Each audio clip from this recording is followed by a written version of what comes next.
Has Team of the Year become pointless? Beautiful people, what's happening? Welcome back to the channel. My name's Mike LaBelle. Today, we're gonna stir some controversy potentially. This has been one of the most celebrated and prepared for events every single calendar year. If we're talking FIFA ecosystem, now FC24, people start saving packs from the very beginning in hopes of unlocking their favorite players, the largest of upgrades, the highest rated, game-changing, game-ending, game-defying items. But is that still the case? Does it still hit the same? Hear me out. I played all the older FIFA installments from the early introductions. We're talking FIFA 10 and onward. You can see the progression of player base, the ratings, the types of items and promos that have translated, and some of that was natural. We're gonna see more upgrades and shifts as the game mode grew. Naturally, the players got better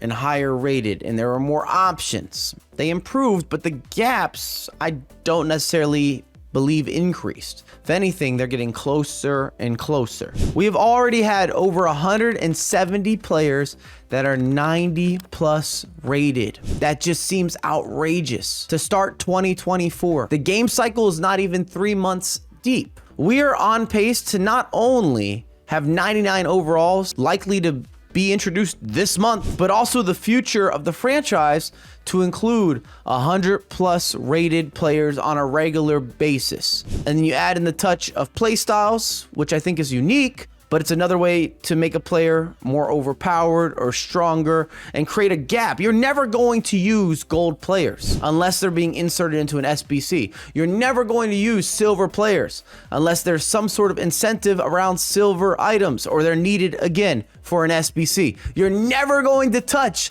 a bronze player for anything except an objective or again, an SBC. That could be separate to my Team of the Year thesis, but I'm an analytical individual. I want to give you some stats, some numbers, and I want to talk about what I'm witnessing. And it keeps coming back to me, is Team of the Year that special? At this point, I'm not even talking about hype, but the actual items that are going to be introduced, the player inclusions, the pat on the back, the major achievement, the accolade, the creme de la creme. Because if you date it back, we knew as a community, if you packed or were able to take to the marketplace and make new acquisitions with Team of the Year players, you would not have to upgrade unless you wanted. It was your choice. Now with footies, even Summer Heat, when that was introduced, Team of the Season, not only they're gonna equate to the same level, they're gonna surpass what we're seeing and whatever the next promo might be in the interim. It's likely that we witness not only better meta players, but higher rated players at all points of the year. And in some ways, I believe the community asked for this. I don't know if we all agree with the execution, but the grind is light in FC24 comparatively. And if you disagree, just hold on a moment. What does your team look like? Who are your best players? What's the collective of ratings? What's your average median overall rating? And then how many games have you actually played of FC24?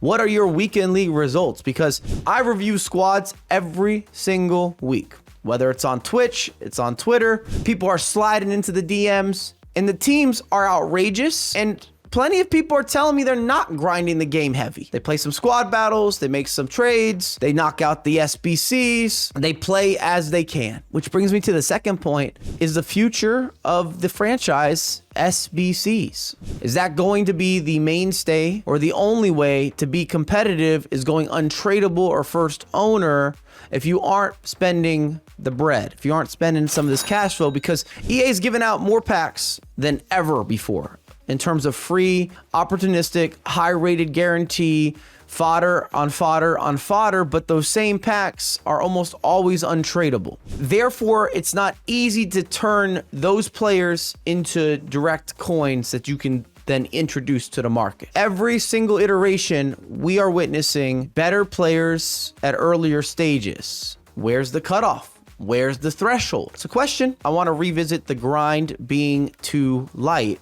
And this is partially, in my opinion, because we don't have new game modes. I'm not motivated to play a bunch of division rivals. The draft has not changed or shifted since its introduction. Foot champs I believe we're all taking part, but it shouldn't be the say-all be-all. We need something innovative from a gameplay perspective or a game mode progression in order to push gameplay as more of a priority, even if it's just from a fun aspect. I still miss the days, if you throw it back, where we had the standardized tournaments. And I saw a video, and I think it was Nepenthes mentioned this, but the closest we have to open source tournaments where you can get a collection of different levels of players and it all works together and meshes seamlessly is when you go into Foot Champs qualifiers. As you're progressing through that stage, you do get a wider range or a base of players. But that might be it. There's already been a lot to unpack in this video. As a FIFA connoisseur, a fan of the franchise, I always look forward to Team of the Year. And I will, of course, give you my predictions and my takes, and I don't have defined, definite criteria because that would make it easier. I'll explain the selections, but some of them are going to fall under an analytical viewpoint, and maybe others have a little more of an emotional touch. Shall we? Goalkeeper! I've gone with Ederson. Hear me out. I know it could be a controversial choice. I don't think it should be. Manchester City won everything. Ederson's in goal. He leads that back line. He's confident. I believe he's world class. Could you argue there's a better individual goalkeeper in the world? For sure. But he's still in that upper echelon. And when you look at the results, if there was ever a time, surely this is that time. Left back, and I might have a slight bias in terms of the virtual pitch, but Theo Hernandez is gifted and talented in both ways, back and forth. He's going to dominate that left wing and should be the best fullback in the game, assuming that he wins this role or that he's able to claim a special blue item. Right back, I got Kyle Walker, and I'm not sure that he's even going to be a nominee. I've seen some different early looks floating around on Twitter, but not only should he be a nominee, I think he's clear to win this position. Is it because he's aging? Is it because we've seen him for a decade at a world-class level? I'll reiterate, I'll be the broken record of Manchester City winning everything. He's a consistent. He goes up against the best attackers, and he deals with it. And at least without the ball, I would still argue he is one of the fastest players in the world. Add in some physicality. It's unbelievable. As for the center back partnership, and this could look like some Premier League bias, it's hard for me not to have Ruben Diaz there. Backline of City's team that won everything. If they didn't have these results, if they weren't so dominant, if they weren't so successful, it would be different. But Ruben Diaz is in the right place at the right time, all the time. The man is reliable, and he's a proven winner. And the other contributor in that partnership, I still believe to this day, he is the best individual center back with Virgil van Dijk. There could be plenty of debate for this selection. I'm not upset if you wanted to take one of the Barcelona boys, even if you made a case for Bastoni after the year that Inter had. There are other options. It's hard. It's challenging.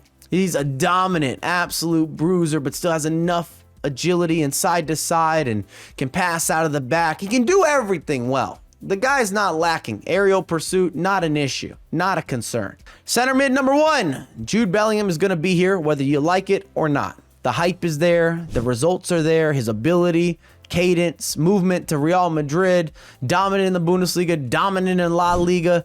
Absolute pleasure to watch. And he's going to translate to goodness on the virtual pitch. Whether you love that or hate that, it is part of Team of the Year. There are plenty of people that will only vote based on what the actual item looks like, and I can't get mad if that's your preference or your origin story of the voting. Center mid number 2, I've got Rodri, who I believe is the best holding mid in the world, and I think that's clear. I will hear all counter arguments. We already know the results of Manchester City. If anything, he might be the underrated portion of those results because he scores some goals. He has those moments, but holding mids are doing everything right and not always receiving the loud and enlarged praise. Center mid number 3 is my most controversial because he's been injured for plenty of 2023. I still have KDB, and it's a similar argument to what I did with Virgil van Dijk. I think he's the best. The facilitation, the way that he changes a game, the dynamic capabilities, the reading, the vision, the movement, the awareness, and the results and the resolve, and he plays a factor in that even with some of the injuries. Attackers,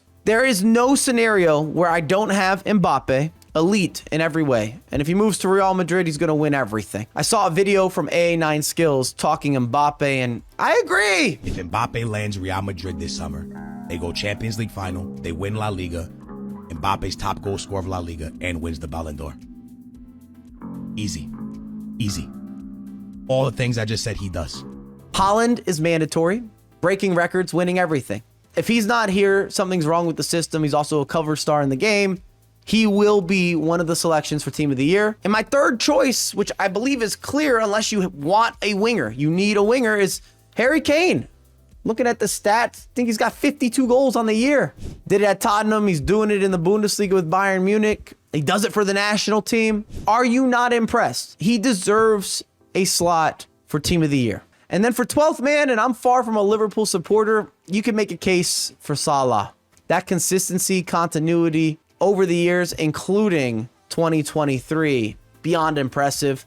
I know plenty of you will talk about Messi, but that's just because it's Messi. And I want this on the record. Messi won the World Cup in 2022. It was a Winter World Cup. I know that was confusing. It was at the end of 2022, but that should not cater into or be on the agenda when you're considering 2023 results. Now we would be talking PSG and Inter Miami. From a fandom perspective, I understand. Easy to argue even for Cristiano Ronaldo, who has been doing his thing in Saudi, but I believe there are better choices if we're looking at some sort of hybrid of the virtual pitch and the actual pitch. I look forward to the comments. Let me know your thoughts on Team of the Year and where this promo is heading, the direction that we're moving towards, maybe in general throughout the franchise. And as always, I have a lot more content coming out ASAP.